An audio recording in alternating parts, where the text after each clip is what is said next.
जय श्री पवन पुत्र हनुमान की। प्रिय भक्तों, स्वागत है हमारे पंडित अनुकूल मिश्रा शास्त्री वीडियो में। भक्तों, आज शनिवार का शुभ दिन के दिन अगर आप यह पंचमुखी हनुमान मंत्र का श्रवण कर रहे हैं तो समझ लेना आपकी सारी दुख टेंशन दूर होने वाली है। यह मंत्र इतना ज्यादा अविनाशी मंत्र है कि धन दौलत ऐश्वर्य बंगला गाड़ी सब मिल जाएगा। बस आप इस मंत्र को मात्र 11 सेकंड अपने मोबाइल फोन पर चलाकर छोड़ देना। कहते हैं यह इतना ज्यादा चमत्कारी मंत्र है कि आपकी हर मनोकामना इच्छा पूरी कर देता है और आपके घर में धन की वर्षा शुरू कर देगा।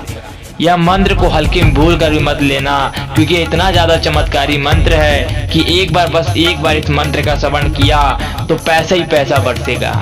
आज यह पंचमुखी हनुमान मंत्र को जो भी व्यक्ति श्रवण किए हैं उसकी हर मनोकामना इच्छा पूरी हुई है और वह अरबपति से करोड़पति बन चुका है। तो आइए बिल्कुल भी अनदेखा किए मंत्र का श्रवण करते हैं। ओम श्रीं ह्रीं रामदूताय पवनतनय संकटहरण मंगल श्री हनुमंता नमः। ओम ह्रीं ह्रीं रामदूताय पवनतनय संकटहरण मंगल श्री हनुमंता नमः। श्रीं ह्रीं रामदूताय पवनतनय संकटहरण मंगल श्री हनुमंता नमः। ओम ह्रीं ह्रीं रामदूताय पवनतनय संकटहरण मंगल श्री हनुमंता नमः। श्रीं ह्रीं रामदूताय पवनतनय संकटहरण मंगल श्री हनुमंता नमः। ओम ह्रीं ह्रीं रामदूताय पवनतनय संकटहरण मंगल श्री हनुमंता नमः। श्रीं ह्रीं रामदूताय पवनतनय संकटहरण मंगल श्री हनुमंता नमः। ओम ह्रीं ह्रीं रामदूताय पवनतनय संकटहरण मंगल श्री हनुमंता नमः। श्रीं ह्रीं रामदूताय पवनतनय संकटहरण मंगल श्री हनुमंता नमः।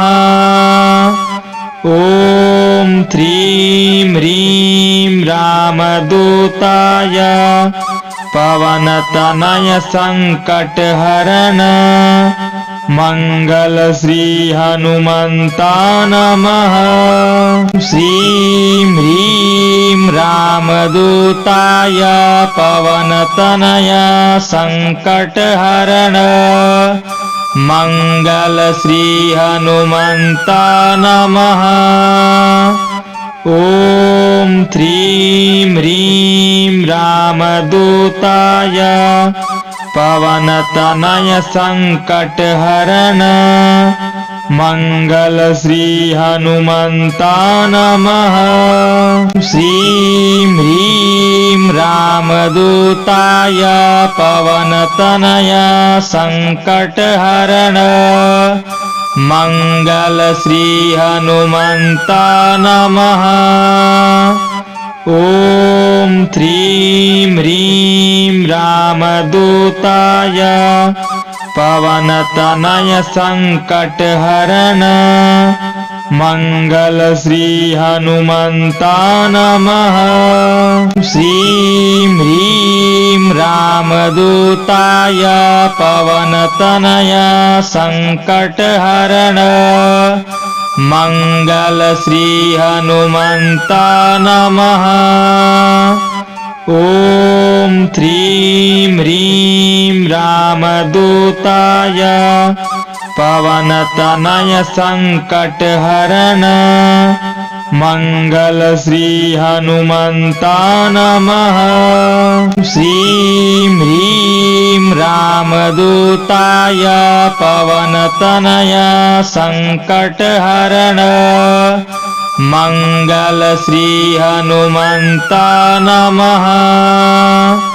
ओम ह्रीं ह्रीं रामदूताय पवनतनय संकटहरण मंगल श्री हनुमंता नमः। श्रीं ह्रीं रामदूताय पवनतनय संकटहरण मंगल श्री हनुमंता नमः। ओम ह्रीं ह्रीं रामदूताय पवनतनय संकटहरण मंगल श्री हनुमंता नमः। श्रीं ह्रीं रामदूताय पवनतनय संकटहरण मंगल श्री हनुमंता नमः। ओम ह्रीं ह्रीं रामदूताय पवनतनय संकटहरण मंगल श्री हनुमंता नमः। श्रीं ह्रीं रामदूताय पवनतनय संकटहरण मंगल श्री हनुमंता नमः। ओम ह्रीं ह्रीं रामदूताय पवनतनय संकटहरण मंगल श्री हनुमंता नमः। श्रीं ह्रीं रामदूताय पवनतनय संकटहरण मंगल श्री हनुमंता नमः। ओम ह्रीं ह्रीं रामदूताय पवनतनय संकटहरण मंगल श्री हनुमंता नमः। श्रीं ह्रीं रामदूताय पवनतनय संकटहरण मंगल श्री हनुमंता नमः। ओम ह्रीं ह्रीं रामदूताय पवनतनय संकटहरण मंगल श्री हनुमंता नमः। श्रीं ह्रीं रामदूताय पवनतनय संकटहरण मंगल श्री हनुमंता नमः। ओम ह्रीं ह्रीं रामदूताय पवनतनय संकटहरण मंगल श्री हनुमंता नमः।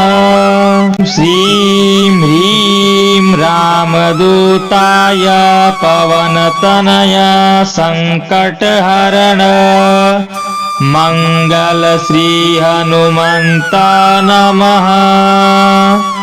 ओम ह्रीं ह्रीं रामदूताय पवनतनय संकटहरण मंगल श्री हनुमंता नमः। श्रीं ह्रीं रामदूताय पवनतनय संकटहरण मंगल श्री हनुमंता नमः। ओम ह्रीं ह्रीं रामदूताय पवनतनय संकटहरण मंगल श्री हनुमंता नमः। श्रीं ह्रीं रामदूताय पवनतनय संकटहरण मंगल श्री हनुमंता नमः।